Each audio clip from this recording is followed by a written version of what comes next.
ரசிகர்கள் மக்களே அனைவருக்கும் இந்த வீடியோ அழகாக வந்திருக்குதா என்று நீங்கள் தான் பார்த்து சொல்ல வேண்டும். லைக் பண்ணுங்க, சப்ஸ்கிரைப் பண்ணுங்க மக்களே, நண்பர்களே.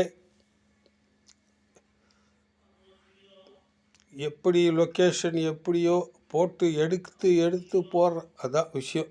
அதுதான் ஜனங்க பார்க்கட்டும்னு அழகாக போட்டால் ஏதோ ஒன்று தப்பு நடக்குது. என்ன பண்ணுறது? நன்றி, வணக்கம் மக்களே.